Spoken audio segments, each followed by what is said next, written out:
that within this thing called my life, that there was a ever-present, magnificent, energetic field that was constantly, under all of my thoughts about my life, was always moving itself toward itself.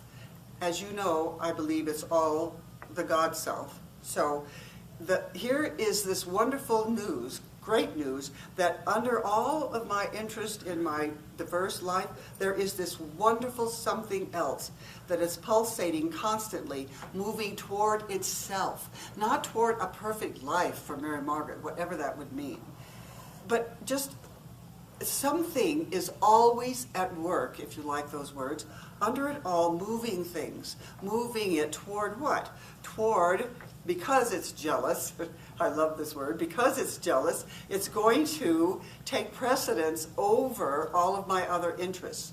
It's going to be there, alive, moving, dynamic, creative, even while I'm just dorking off worrying about whatever I would be worried about, like packing my suitcase, something like that, big and important. So, but if we just touch on the possibility that under all of this there is that.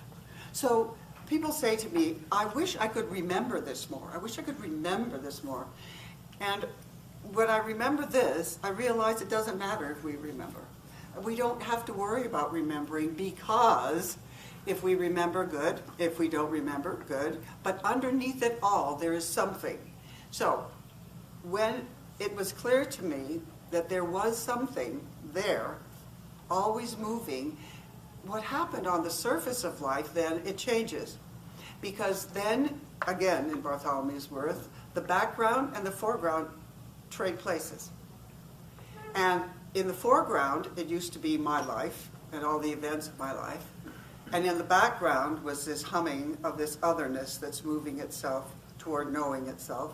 And then they trade places as when the possibility that that is there presents itself in whatever form, then the excitement is that no matter what's going on the surface life, this is moving, this is alive.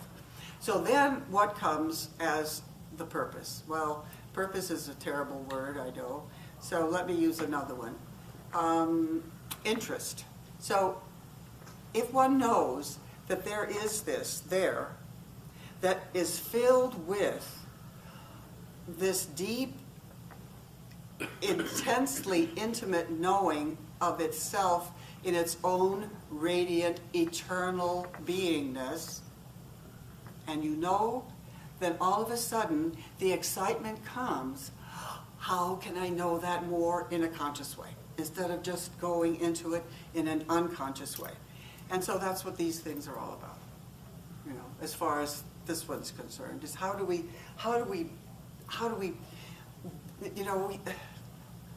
the words are difficult. One could say, how do we build the power? But that's not true, because the power is already built. So then we end up with, well, then we've got nothing really to do if it's already there, except this, to be interested in knowing it. Are we interested in knowing that? Or are we more interested in our daily life? But you see, the wonderful thing about this is it doesn't matter. It doesn't matter if this radiance is already moving itself toward itself, and no little Mary Margaret has to will it to do so. I mean, what a joke that would be, to take this 75 trillion light years of power and say, oh, I can move it. Oh, yes, right. No, I doubt it, seriously. So it's just the excitement of, wow, if it's there, I don't have to make it. I don't have to make it empowered. I don't have to do anything to find it. All I have to do, that's what happened here anyway, is the excitement of, wow, it's there. It's there. And what happens, as you can all do it in your own way, I'm sure. I'm not saying this is the way. It's just a way, which was just knowing, just the flash of it's there. And then a funny thing happens, and I'm preaching to the choir, because I know you all know this already, but let's just remember.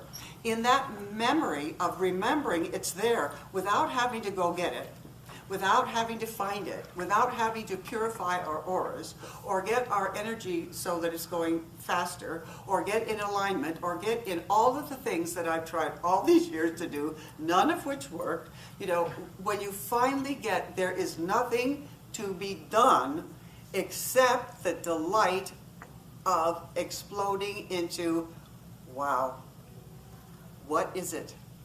What is it? You know, the question arises. I know many of you, especially on YouTube, who hear these things, you're very familiar with Ramana Maharshi, and you know his statement, which is, who am I?